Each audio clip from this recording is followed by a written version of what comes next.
നമ്മുടെ ഒരു സ്വപ്ന വീട് ഉണ്ടാക്കുമ്പോൾ നമ്മൾ ഔട്ട്ഡോർ പാർട്ട് കോൺസെൻട്രേറ്റ് ചെയ്യുന്ന പോലെ തന്നെയാണ് ഇന്റീരിയർ ഒട്ടും മാറ്റി വെക്കാൻ പറ്റാത്തൊരു ഫാക്ടറാണ്. പണ്ട് കാലത്താണെങ്കിൽ തേക്കും തടിയിൽ തീർത്ത് നമുക്ക് ഹാൻഡ് റെയിൽസ് കാണാൻ പറ്റുമായിരുന്നു, റൂഫിങ്സിൽ, അങ്ങനെ പലയിടത്ത് പില്ലേഴ്സ്, അങ്ങനെ പലയിടത്ത് തേക്ക് യൂസ് ചെയ്തിട്ടുണ്ടായിരുന്നു, നല്ല കാതലുള്ള തേക്ക് അല്ലേ. പക്ഷെ ഇപ്പം നമ്മൾ അങ്ങനെ ഒരു കാര്യങ്ങൾ ചെയ്യാനായിട്ട് പോയാൽ നമ്മുടെ ബഡ്ജറ്റ് പണിവാളും. ക്വാളിറ്റിയിൽ ഒട്ടും കോംപ്രമൈസ് ചെയ്യാതെ നമുക്ക് പലതരം വുഡ്സ്, മാൻമെയ്ഡ് വുഡ്സ് യൂസ് ചെയ്യാൻ പറ്റും.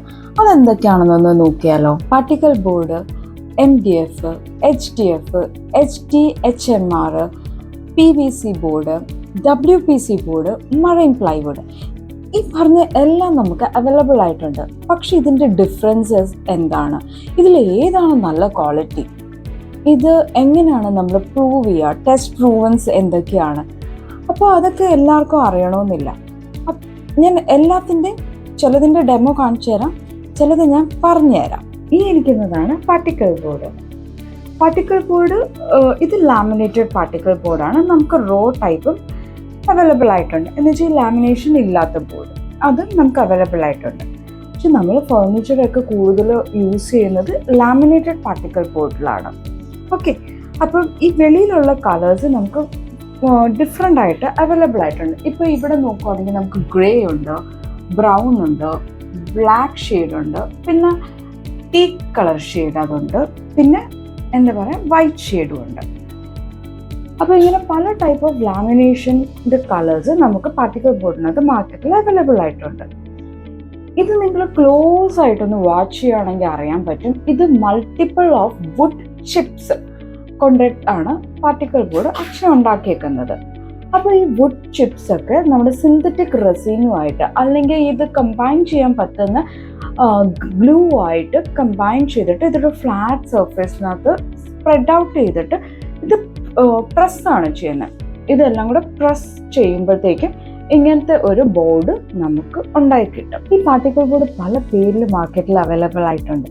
ചിപ്പ് ബോർഡ്സ്, കസീനോസിൽ യൂസ് ചെയ്യുന്ന ചിപ്സ് അല്ല കേട്ടോ, നോർമലായിട്ട് ഉള്ള ഈ വുഡ് ചിപ്സ് കാരണമാണ് ഇതിന് ചിപ്പ് ബോർഡ് എന്നുള്ള പേര് വന്നേക്കുന്നത്. പിന്നെ അതല്ലാതെ LDF എന്ന് പറയുമ്പോഴത്തേക്കും ഇത് നമ്മുടെ പാർട്ടി ബേസിട്ട് ഒന്നുമല്ല, low density fibre board. International മാർക്കറ്റിൽ ഇത് ഏറ്റവും കൂടുതൽ അറിയുന്നത് ആസ് മൾട്ടി വുഡ് എന്നാണ്, മൾട്ടി പർപ്പസ് യൂസ് ചെയ്യുന്ന വുഡ് ഇന്റർനാഷണലി. അതല്ലെങ്കിൽ ചിപ്പ് ബോർഡ് എന്നാണ് ഇതിന് പറയുന്നത്. ഇത് എൻജിനീയേഴ്സ് വുഡിൽ പെടുന്ന ഒരു സാധനമാണ്. WPCയുടെ സാമ്പിൾ ഇതാണ്. ഇത് combination of plastic as well as വുഡാണ്. അതുകൊണ്ട് തന്നെ ഇതിൻ്റെ ക്വാളിറ്റിയും ഡ്യൂറബിലിറ്റിയും ഏറ്റവും കൂടുതലാണ്. ഇതിനകത്ത് 70% വെർജിൻ പോളിമറാണ് യൂസ് ചെയ്തേക്കുന്നത്, 15% അഡക്റ്റീവ് കെമിക്കൽസ്, പിന്നെയുള്ള 15% വുഡ് പൗഡേഴ്സ് യൂസ് ചെയ്തേക്കുന്നത്. ഇതൊരു ക്ലോസ് വ്യൂ നിങ്ങൾ എടുക്കുകയാണെങ്കിൽ നിങ്ങൾക്കറിയാം ഞാൻ ആദ്യം കാണിച്ച പാർട്ടിക്കിൾ ബോർഡും ഇതും തമ്മിലുള്ള വ്യത്യാസം. ഈ WPC ഏറ്റവും കൂടുതൽ യൂസ് ചെയ്യുന്നത് കൺസ്ട്രക്ഷൻ സെക്ടറിലാണ്. കാരണം ഇതിൻ്റെ സ്ട്രെങ്ത് ആൻഡ് ഡ്യൂറബിലിറ്റി ആണ് അതിൻ്റെ റീസൺ. അപ്പോൾ ഇത് നമുക്ക് രണ്ടും കൂടെ ഒന്ന് വെച്ച് നോക്കുമ്പോൾ തന്നെ അറിയാൻ പറ്റും. കണ്ടില്ലേ, ആദ്യത്തിനകത്ത് പാർട്ടിക്കിൾ ബോർഡ്, ഇതിൽ വുഡ് ചിപ്സ് വെച്ചിട്ടാണ് ചെയ്തേക്കുന്നത്. And this is a combination of plastic as well as wood powder.